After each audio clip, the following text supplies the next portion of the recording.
ಅವರಿಗೆ ಮಾರುಕಟ್ಟೆ ಎಲ್ಲಿದೆ ಅನ್ನುವಂಥದ್ದು ಮೊದಲನೇ ಪ್ರಶ್ನೆ. ಯಾಕೆಂತಂದರೆ ನಮಗೆ ಮಾರುಕಟ್ಟೆ ಅಂತ ಇರುವಂಥದ್ದು APMC ಮಾರುಕಟ್ಟೆ. ಅಲ್ಲಿಗೆ ನೀವು ತೊಗೊಂಡು ಹೋಗಿ ಹಾಕಿದಾಗ ನೀವು ಸಾವಯವ ಅಂತ ಕೊಟ್ಟರೆ ಅದಕ್ಕೇನು ವಿಶೇಷವಾದಂಥ ಬೆಲೆ ಏನು ಸಿಕ್ಕಲ್ಲ. ಹಾಗಾಗಿ ಸಾವಯವದಲ್ಲಿ ಬೆಳೆಯುವಂಥ ರೈತರು, ನೈಸರ್ಗಿಕವಾಗಿ ಬೆಳೆಯುವಂಥ ರೈತರು ಅವ್ರದ್ದೇ ಆದಂಥ ಮಾರುಕಟ್ಟೆಗಳನ್ನು ಸೃಷ್ಟಿ ಮಾಡ್ಕೊಂಡಿದ್ದಾರೆ. ಒಳ್ಳೆಯ ಆಹಾರ ಎಲ್ಲರ ಹಕ್ಕಾಗಬೇಕಲ್ವ. ಆಹಾರ ಒಂದು ಇನ್ನು ವ್ಯಾಪಾರದ ವಸ್ತು ಮಾಡೋದಿದೆಯಲ್ಲ, ಅದೇ ನಾವು ಮಾಡ್ತಿರುವಂಥ ದೊಡ್ಡ ಅಪರಾಧ. ಅದಕ್ಕೆ ಬೆಲೆ ಇದೆ, ಅದಕ್ಕೆ ಅದರದ್ದಾದಂಥ ಬೆಳೆಯೋದಕ್ಕೆ ತಗಲುವಂಥ ಖರ್ಚಿದೆ, ಅದಕ್ಕೆ ಆದಂಥ ಬೆಲೆ ಇದೆ, ಶ್ರಮಕ್ಕೆ ಬೆಲೆ ಕೊಡಬೇಕು. ಆದರೆ ಆರ್ಗ್ಯಾನಿಕ್ ಅನ್ನೋ ಹೆಸರಿನಲ್ಲಿ ಬಳಕೆದಾರರ ಶೋಷಣೆ ನಡೀತಿದೆಯಲ್ಲ. ಮತ್ತು ಎಲ್ಲಿದೆ ಇಲ್ಲಿ ಬೆಂಗಳೂರಿನಲ್ಲಿರೋ ಆರ್ಗ್ಯಾನಿಕ್ ಮಳಿಗೆಗಳಿಗೂ ನೀವು ಹಳ್ಳಿಗಳಿಗೆ ಹೋದಾಗ ರೈತರ ಸಂಖ್ಯೆ ನೋಡಿದಾಗ ನಿಮಗೆ ಎಲ್ಲಿ ತಾಳಮೇಳ ಆಗೋದೇ ಇಲ್ಲ. ಅನೇಕ ಸವಾಲುಗಳ ನಡುವೆ ನಾವು ಈ ಸಂತೆ ನಡೆಸ್ತಿದ್ದೀವಿ. ಯಾಕೆಂತಂದರೆ ಇದು ಹೋರಾಟದ ಭಾಗವಾಗಿದೆ. ಬರೀ ಮಾರಾಟ ಮಾಡೋಕ್ಕೆ ಬಂದಿದ್ರೆ ಸಂತೆ ನಡೆಸೋಕೆ ಆಗ್ತಿರ್ಲಿಲ್ಲ. ಇಲ್ಲಿ ಮಾಡೋಕ್ಕೆ ಹೋಗಬೇಡಿ, ನಿಮಗೆ ಪರ್ಮಿಷನ್ ಇದೆಯಾ, ಇದಿದೆಯಾ ಅಂತ. ಆದರೆ ಸರ್ಕಾರನೇ ಒಂದು ಪಾಲಿಸಿ ಮಾಡಿಬಿಟ್ರೆ ರೈತರ ಸಂತೆ ನಡೆಸೋದಕ್ಕೆ ಎಲ್ಲ ಏರಿಯಾಗಳಲ್ಲಿ ಒಂದು ಜಾಗವನ್ನು ನಮೂದು ಮಾಡಿಬಿಟ್ರೆ, ಜಾಗವನ್ನು ನಿಗದಿ ಮಾಡಿದ್ರೆ ನಮ್ಗೆ ಆ ಸಮಸ್ಯೆ ಬರೋದಿಲ್ಲ. ಇದೊಂದು ಕುಟುಂಬ ಆಗಬೇಕು. ಕುಟುಂಬದಲ್ಲಿ ನೀನು ಗ್ರಾಹಕ, ನಾನು ಉತ್ಪಾದಕ, ಅಥವಾ ನಾನು ಮಾರೋನು, ನೀನು ಕೊಳ್ಳೋನು ಅನ್ನೋದಿಲ್ಲ. ಅದು ಬಂಡವಾಳಶಾಹಿಗಳು ಕೊಟ್ಟಿರುವಂಥ ವ್ಯವಸ್ಥೆ. ನಾವಿಲ್ಲೊಂದು ಸಮುದಾಯ ಆಗಬೇಕು, ನಾವು ಒಟ್ಟಿಗೆ ಬರಬೇಕು. ಹಾಗಾಗಿ ನಾವು ಮಧ್ಯವರ್ತಿಗಳಿಲ್ಲದ ನೇರ ಮಾರುಕಟ್ಟೆ ಅಂತ ಶುರು ಮಾಡಿದ್ದು. ನಮಸ್ಕಾರ. ಇದು ಪ್ರತಿ ಶನಿವಾರ ರಾಜರಾಜೇಶ್ವರಿ ನಗರ, ಬೆಂಗಳೂರಿನ ರಾಜರಾಜೇಶ್ವರಿ ನಗರದಲ್ಲಿ ನಡೀತಿರುವಂತಹ ರೈತರಿಂದ ನೇರ ಗ್ರಾಹಕರಿಗೆ ನೈಸರ್ಗಿಕ ಕೃಷಿ ಪದ್ಧತಿಯಲ್ಲಿ ರಾಸಾಯನಿಕ ಮುಕ್ತವಾದಂಥ ಆಹಾರ ಪದಾರ್ಥಗಳನ್ನು ರೈತರೇ ಬಂದು ನೇರ ಗ್ರಾಹಕರಿಗೆ, ಬಳಕೆದಾರರಿಗೆ ಕೊಡುವಂಥ ಒಂದು ಸಂತೆ ಇದು. ಈ ಸಂತೆ ಏನು ಹೊಸ ಪರಿಕಲ್ಪನೆ ಏನಲ್ಲ, ನಮ್ಮ ಸಾಂಪ್ರದಾಯಿಕ ಮಾರುಕಟ್ಟೆ ವ್ಯವಸ್ಥೆ ಇದು. ಸಿಟಿಗಳಲ್ಲಿ ಕಾಣಿಸ್ತಿರ್ಲಿಲ್ಲ. ಇದನ್ನು ಈಗ ನಾವು ಒಂದು ವರ್ಷದಿಂದೇ ಒಂದು ಪ್ರತಿರೋಧವಾಗಿ ಶುರು ಆದಂಥದ್ದು ಇದು. ತರಕಾರಿಗೆ ಬೆಲೆ ಎಲ್ಲ ಬಿದ್ದು ಹೋಗ್ತಿತ್ತು. ಪ್ರತಿ ವರ್ಷ ಮಾರ್ಚ್ ಏಪ್ರಿಲ್ ಬಂದಾಗ ತರಕಾರಿ ಬೆಲೆ ಬಿದ್ದೋಗುತ್ತೆ. ಆದರೆ ಹೋದ ವರ್ಷ ಅದಕ್ಕೆ ನಾವು ನೇರ ಮಾರಾಟವೇ ನಮ್ಮ ಹೋರಾಟ ಅಂತ ಹೇಳಿ ಶುರು ಮಾಡಿದ್ವಿ. ಒಂದು ಸಾಂಕೇತಿಕವಾಗಿ ಶುರು ಮಾಡಿದ್ವಿ ಸಂಘಟನೆಯಿಂದ. ಆದರೆ ಈ ಏರಿಯಾದ ಬಳಕೆದಾರರು ಮತ್ತು ಅಕ್ಕಪಕ್ಕದ ಬಳಕೆದಾರರು ಏನು ಹೇಳಿದ್ರು ಅಂತಂದರೆ, ನೀವು ಒಂದು ಸಲ ಮಾಡಿದ್ರೆ ಸಾಕಾಗೋದಿಲ್ಲ, ಕನಿಷ್ಠ ತಿಂಗಳಿಗೆ 2 ಸರಿ ಯಾರು ಮಾಡಿ ಅನ್ನುವಂಥ ಒತ್ತಾಯ ಇಟ್ಟರು. ಅದಾದಮೇಲೆ ಇಲ್ಲ ಅದು ಆಗೋದಿಲ್ಲ, ವಾರಕ್ಕೊಂದ್ಸಲ ಯಾರು ಮಾಡಿ ಅಂಥೇಳಿ. ಹಾಗಾಗಿ ಅದು ಆವಾಗಿನಿಂದ ನಿರಂತರವಾಗಿ ನಡ್ಕೊಂಬಂದಿದೆ. ಇವತ್ತಿಗೆ ಒಂದು ವರ್ಷ ಪೂರೈಸುತ್ತೆ.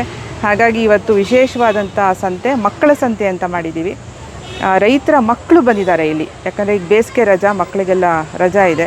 ರೈತರ ಮಕ್ಕಳು ಬಂದು ಮಾರಾಟ ಮಾಡುವಂಥದ್ದು, ಜೊತೆಗೆ ಸಿಟಿಯ ಮಕ್ಕಳು, ನಗರ ಪ್ರದೇಶದ ಮಕ್ಕಳು ಬಂದು ಆ ಮಕ್ಕಳ ಜೊತೆಗೆ ಒಡನಾಟ ಆಡುವಂಥದ್ದು, ಹಳ್ಳಿಯ ಆಟಗಳು ಕಲಿಯುವಂಥದ್ದು, ಇಂಥವೆಲ್ಲ ಇವತ್ತು ನಡೀತಾ ಇದೆ. ಕೆಮಿಕಲ್ ಫುಡ್ ಸಿಗ್ತಾ ಇದೆ. ಈಗ ಎಲ್ಲ ಕಡೆ ಹೋದರೆ ಕೆಮಿಕಲ್ ಫುಡ್ಡೇ ಸಿಗೋದು.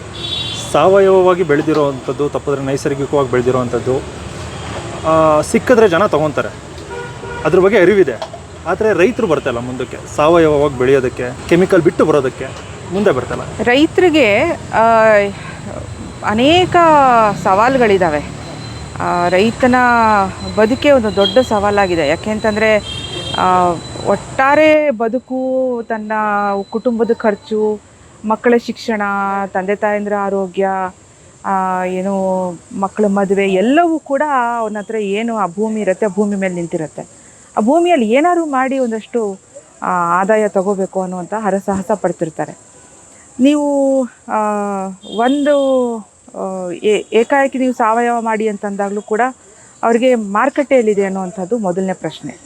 ಯಾಕೆಂತಂದರೆ ನಮಗೆ ಮಾರುಕಟ್ಟೆ ಅಂತ ಇರುವಂಥದ್ದು APMC ಮಾರುಕಟ್ಟೆ.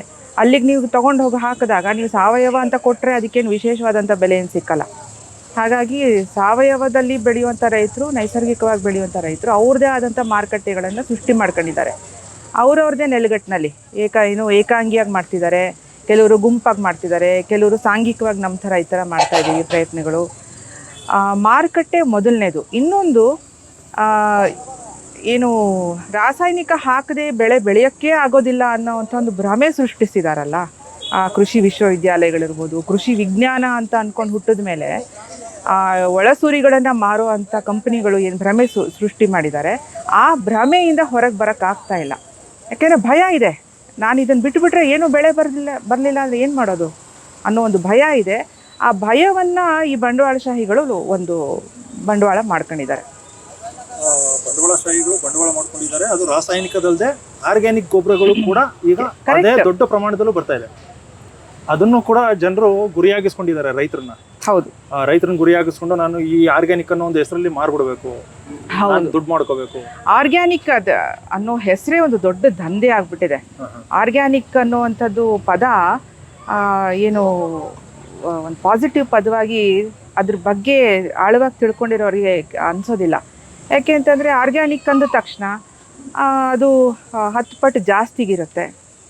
ಯಾರಿಗೆ ಖರ್ಚು ಮಾಡೋ ಕ್ಷಮತೆ ಇರುತ್ತೋ ಅವರು ಮಾತ್ರ ಅದನ್ನು ಕೊಳ್ತಾರೆ.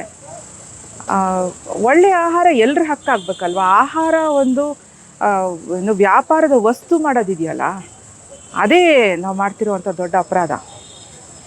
ಅದಕ್ಕೆ ಬೆಲೆ ಇದೆ, ಅದಕ್ಕೆ ಅದರದ್ದಾದಂಥ ಬೆಳೆಯೋದಕ್ಕೆ ತಗಲುವಂಥ ಖರ್ಚಿದೆ, ಅದಕ್ಕೆ ಆದಂಥ ಬೆಲೆ ಇದೆ, ಶ್ರಮಕ್ಕೆ ಬೆಲೆ ಕೊಡಬೇಕು. ಆದರೆ ಆರ್ಗ್ಯಾನಿಕ್ ಅನ್ನೋ ಹೆಸರಿನಲ್ಲಿ ಬಳಕೆದಾರರ ಶೋಷಣೆ ನಡೀತಿದೆಯಲ್ಲ. ಮತ್ತು ಎಲ್ಲಿದೆ ಇಲ್ಲಿ ಬೆಂಗಳೂರಿನಲ್ಲಿರೋ ಆರ್ಗ್ಯಾನಿಕ್ ಮಳಿಗೆಗಳಿಗೂ ನೀವು ಹಳ್ಳಿಗಳಿಗೆ ಹೋದಾಗ ರೈತರ ಸಂಖ್ಯೆ ನೋಡಿದಾಗ ನಿಮಗೆ ಎಲ್ಲಿ ತಾಳಮೇಳ ಆಗೋದೇ ಇಲ್ಲ. ಎಲ್ಲಿ ಆರ್ಗ್ಯಾನಿಕ್ ಎಲ್ಲಿಂದ ಬರ್ತಾ ಇದೆ, ಯಾರು ಕಳಿಸ್ತಿದ್ದಾರೆ, ಇವೆಲ್ಲವೂ ಪ್ರಶ್ನೆ ಇದೆ. ಸರ್ಟಿಫಿಕೇಷನ್ ಅಂತಾರೆ. ಸರ್ಟಿಫಿಕೇಷನ್ ಅಂತಂದಾಗ ಒಂದಷ್ಟು ದುಡ್ಡು ಹೆಚ್ಚು ಕೊಟ್ಟಾಗ ನಿಮಗೆ ಸರ್ಟಿಫಿಕೇಷನ್ ನಾಳೆನೇ ಕೊಡ್ತಾರೆ. ಈ ಥರದ್ದೆಲ್ಲ ದಂಧೆಗಳು ನಡೀತಿದೆ. ಹಾಗಾಗಿ ನಾವಿಲ್ಲಿ ಕಟ್ಟಕ್ಕೆ ಹೊರಟಿರುವಂಥದ್ದು ಸಂಪೂರ್ಣವಾಗಿ ಪರ್ಯಾಯವಾದಂಥ ವ್ಯವಸ್ಥೆ. ಇಲ್ಲಿ ನಾವು ಸರ್ಟಿಫೈಡ್ ಆರ್ಗ್ಯಾನಿಕ್ಕು ಕೆಲವ್ರು ಬಂದು ಕೇಳ್ತಾರೆ ಏನು ಸರ್ಟಿಫಿಕೇಷನ್ ಅಂತ. ನೀವು ಬಂದು ನೋಡಿ ನಮ್ಮ ಹೊಲಕ್ಕೆ ಅಂತೀವಿ. ಕನ್ಸ್ಯೂಮರ್ ಸರ್ಟಿಫೈಡ್ ಇದು. ನೀವು ಗ್ರಾಹಕರು ಬಳಕೆದಾರರು ಬಂದು ನೋಡಿ, ನಿಮಗೂ ಅರ್ಥ ಆಗಬೇಕು ನೀವು ತಿಂತಿರೋ ಆಹಾರದ ಹಿಂದೆ ಏನು ಶ್ರಮ ಇದೆ, ಹೇಗೆ ಬೆಳೀತಿದ್ದಾರೆ, ರೈತ ಹೇಗೆ ಬದುಕ್ತಿದ್ದಾರೆ. ಯಾಕಂದರೆ ಈ ಕೊಂಡಿ ಕಳಚೋಗಿದೆ. ಕೊಂಡಿ ಈ ಬಳಕೆದಾರರಿಗೆ ಏನು ಒಳ್ಳೆ ಆರೋಗ್ಯ ಬೇಕು, ಒಳ್ಳೆ ಆಹಾರ ಬೇಕು. ರೈತರಿಗೆ ಉತ್ಪಾದಕರಿಗೆ ಒಳ್ಳೆ ಬೆಳೆ ಬರಬೇಕು, ಒಳ್ಳೆ ಬೆಲೆ ಬರಬೇಕು. ಎರಡು ಮಧ್ಯದಲ್ಲಿ ಒಂದು ಕೊಂಡಿ ಇದೆಯಲ್ಲ, ಕೊಂಡಿ ಕಳಚೋಗಿದೆ. ಅದನ್ನು ನಾವು ಬ್ರಿಡ್ಜ್ ಮಾಡಬೇಕು. ಇಲ್ಲಿ ಗ್ರಾಹಕ ಒಬ್ಬ ಸರ್ಟಿಫಿಕೇಟ್ ಕೇಳೋದು ಅದು ಇದು ಬಿಟ್ಟು ಆ ರೈತನ್ನ ತನ್ನ ಸ್ನೇಹಿತನನ್ನಾಗಿ ಮಾಡ್ಕೋಬೇಕು.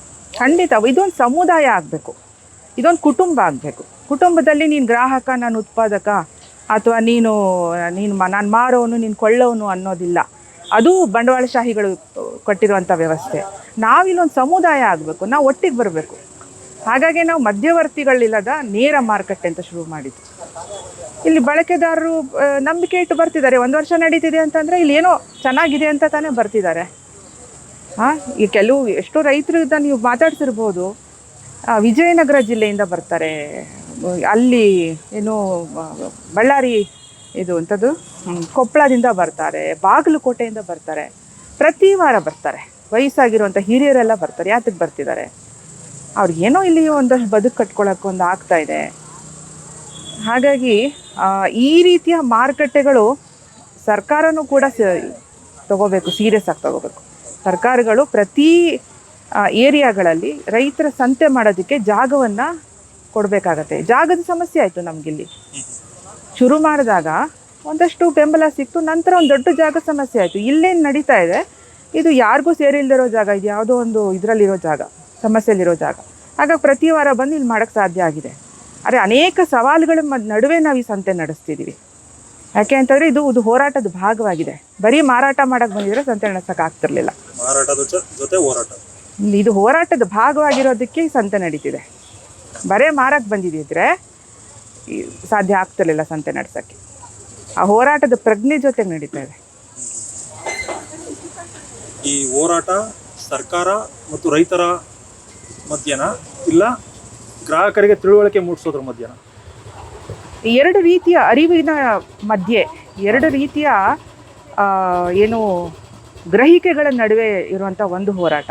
ಒಂದು ಇಲ್ಲಿಯ ಕೆಲವು ಗ್ರಾಹಕರು ಅಥವಾ ಬಳಕೆದಾರರು ಈ ಸಂತೆಯನ್ನು ಇಷ್ಟಪಡೋ ಅಂಥವ್ರು ಇದು ಬೆಂಬಲವಾಗಿ ನಿಂತರೆ ಇದರಿಂದ ನಮಗೇನು ಲಾಭ ಅಂತ ಯೋಚನೆ ಮಾಡುವಂಥ ಶಕ್ತಿಗಳು ಒಂದೊಂದು ಕಡೆ. ಹಾಗಾಗೇ ನಮಗಿಲ್ಲಿ ಒಂದಷ್ಟು ಪ್ರಶ್ನೆಗಳು ಎದ್ದಿದ್ದು. ಇಲ್ಲಿ ಮಾಡೋಕ್ಕೆ ಹೋಗಬೇಡಿ, ನಿಮಗೆ ಪರ್ಮಿಷನ್ ಇದೆಯಾ, ಇದಿದೆಯಾ ಅಂತ. ಆದರೆ ಸರ್ಕಾರನೇ ಒಂದು ಪಾಲಿಸಿ ಮಾಡಿಬಿಟ್ರೆ, ರೈತರು ಸಂತೆ ನಡೆಸೋದಕ್ಕೆ ಎಲ್ಲ ಏರಿಯಾಗಳಲ್ಲಿ ಒಂದು ಜಾಗವನ್ನು ನಮೂದು ಮಾಡಿಬಿಟ್ರೆ, ಜಾಗವನ್ನು ನಿಗದಿ ಮಾಡಿದ್ರೆ ನಮ್ಗೆ ಆ ಸಮಸ್ಯೆ ಬರೋದಿಲ್ಲ. ನೇರ ಮಾರುಕಟ್ಟೆ ಮಾಡೋವಂಥವ್ರು ಹೋಗಿ ನೇರ ಮಾರುಕಟ್ಟೆ ಮಾಡೋವಂಥ ಕೆಲಸ ಮಾಡಬಹುದು. ಓಕೆ. ಈಗ ಈ ಒಂದು ಸಂತೆ ಇದೆಯಲ್ಲ ಮೇಡಮ್, ಈ ಸಂತೆಗೆ ಯಾವುದೇ ಜಿಲ್ಲೆಯವರು ನ್ಯಾಚುರಲ್ ಆಗಿ ಬೆಳೀತಾ ಇದ್ದೀನಿ ಉತ್ಪನ್ನಗಳನ್ನ ನಾನೇ ಬೈ ಪ್ರಾಡಕ್ಟ್ ಮಾಡ್ತಾ ಇದ್ದೀನಿ ಅಂತಂದ್ರೆ ಬಂದು ಸೇರ್ಕೋಬೋದಾ ಇಲ್ಲಿಗೆ? ಈ ಒಟ್ಟಾರೆ ಚಳುವಳಿ ಜೊತೆಗೆ ಬಂದು ಸೇರ್ಕೋಬೇಕು. ಈ ಸಂತೆಲೇ ಬಂದು ನಾವು ರಾಜರಾಜೇಶ್ವರಿ ನಗರದಲ್ಲೇ ಮಾಡ್ತೀವಿ, ಇಲ್ಲಿಗೆ ಬಂದು ಸೇರ್ಕೋಬೇಕು ಅಂತಂದರೆ ಇಲ್ಲಿ ಕಷ್ಟ ಆಗ್ಬೋದು. ಯಾಕಂತಂದರೆ ಈಗ ಆಲ್ರೆಡಿ ಜಾಗದ ಸಮಸ್ಯೆ.